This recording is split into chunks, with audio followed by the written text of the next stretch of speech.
So we had a big release this week because OpenAI has officially launched ChatGPT Atlas, which is a new AI-powered web browser designed to blend some automation features, memory, and AI assistance directly into your everyday browsing. So Atlas essentially turns ChatGPT into a companion that lives alongside your web activity. It can summarize pages, compare products, analyze data directly from sites, all from a sidebar. Users can highlight text in emails, documents, and calendars to rewrite or refine content instantly using ChatGPT. And the standout feature here is Agent Mode, a preview tool for Plus, Pro, and business users that lets ChatGPT take actions on websites autonomously under user supervision. So, for instance, in the live stream demo last week that OpenAI used to release this, AI navigated retail sites and even purchased groceries on its own. Atlas also includes some memory features that lets users decide what ChatGPT remembers across sessions and some privacy controls for clearing history or browsing incognito. Now, right now, Atlas is only available via a macOS app, but OpenAI has said Windows users will be taken care of soon enough here. So, Paul, I wanted to kind of maybe kick things off. I have a few thoughts from kind of my tests here so far, but what were your initial thoughts of this? Have you had a chance to experiment with Atlas at all? I have not experimented personally yet with it. Interesting features for sure. I think my initial reaction was Google will likely, introduce very similar capabilities here. So just for context, so I spent more time thinking about like the bigger picture of the browser wars, Mike. I'd Mm, love to actually hear your feedback on your initial experimentation. But just so people kind of can frame this, Google Chrome has 71% of the market share. Now it varies by device, so mobile might vary slightly than desktop, that kind of thing. But Google Chrome is the dominant player here. Apple Safari is about 14%. Microsoft Edge is 5%. Firefox 2%. Samsung Internet, which I assume is Samsung devices, 2%.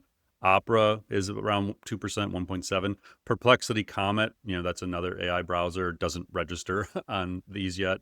Um, but in essence, what's happening is Google is so dominant that new entrants have to either undermine that dominance in some way with something completely different, which is in essence what they're trying to do with ChatGPT, is like just reimagine the browser, or they have to coexist by carving out niches. So that's the challenge everyone faces: is Google is a major dominant player here. However, the day this came out, Google's shares dropped almost 5% on the mm, news, which I thought was weird because it's like we already knew they were working on a browser. There was already a form of the browser living within agent mode in ChatGPT. So I have indirectly used a variation of it, but not personally, like the agent was going into the work.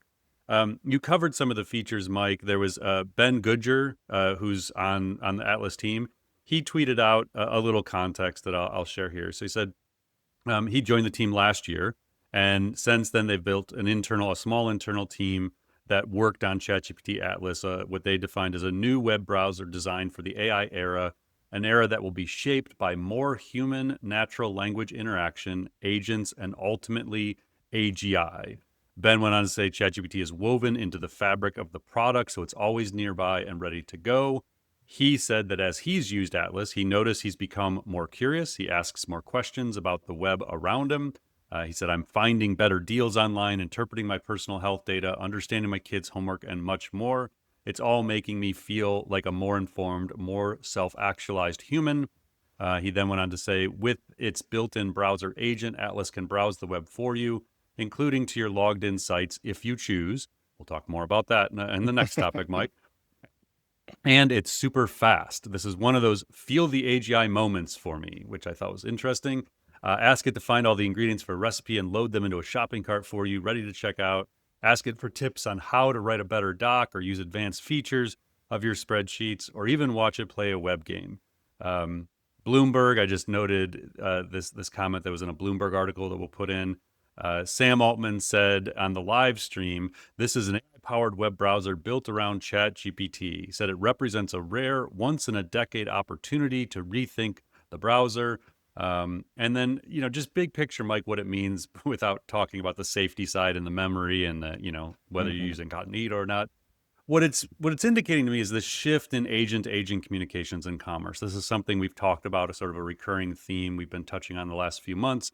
where as brand marketers, as business leaders, from a customer success side, a sales side, we have to start realizing that a lot of the communication that individuals have with our brands in the future and the purchasing decisions they may make might not actually be them. Hmm. It may be their agent that is doing these things, and it's going to be hard to delineate in your site traffic when that starts to really happen.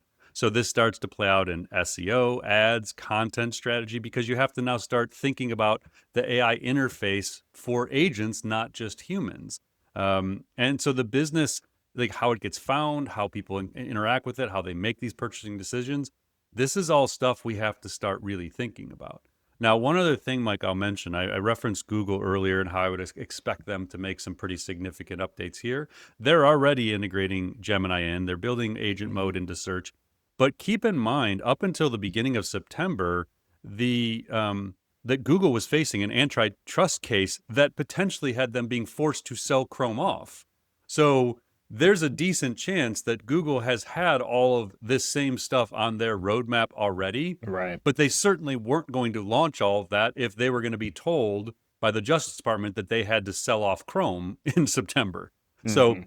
once they made it through that case, now I feel like it's full go that they can start do this. And I would expect before the end of 2026, we will likely see some pretty significant enhancements to how Chrome works, and thereby how we start to interact with these same kind of capabilities within there.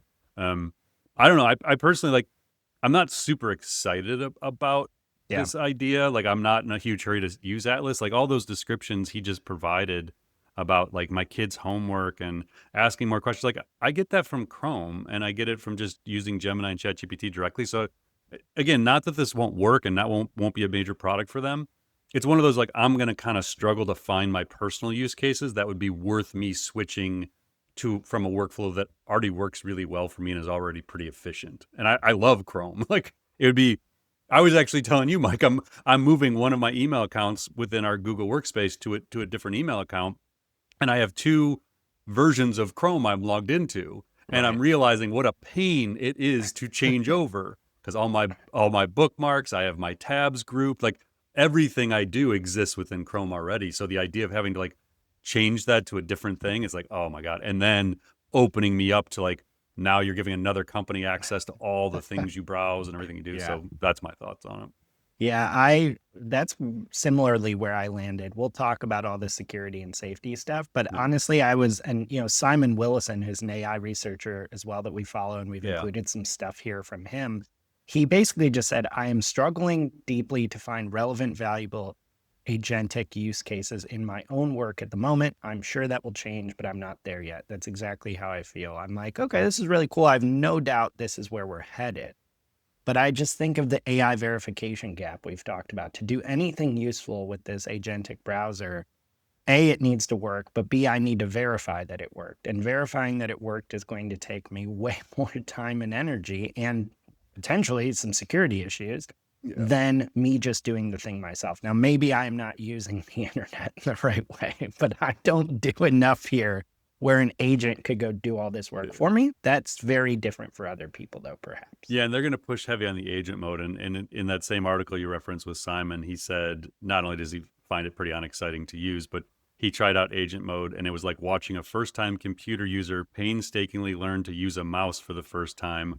I have yet to find my own use case for when it's this kind of interaction feels useful to me, though I'm not ruling that out. Yeah, it's like because it is. It's kind of like it's finding its way, and it's probably going to get really smart and really fast pretty quick, but you're allowing basically an agent to learn how to function on the web, um, and it's probably going to be a little slow and a little painful. It's going to click the wrong things and maybe the really wrong things that causes you some Right. major headaches. But yeah, so it's interesting. It's a massive market opportunity, and they want to own the user interface. But again, this starts getting to like productivity platforms and shopping, and like they're trying to go well beyond information gathering, and that opens up ad potential. So this is definitely a monetization play.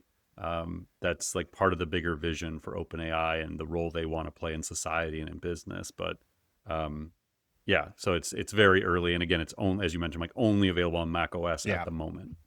Yeah, and one final point here, and then we could talk about the security implications, is like you alluded to this with the agent to agent stuff. It just occurred to me that if we really extrapolate out a few years, like if this stuff works 100%, you're just relying on your agentic browser for everything. It's like brands better be ready to lose total control Yeah. over the funnel, over the buyer journey, and that's been happening to some degree for 15 years with online social media trends. But it just really struck me. I was like, you just need to make sure your website, your web presence has everything that an agent might need to know at some point, and it's going to remix it and reuse it however it wants, and you don't have any control over it.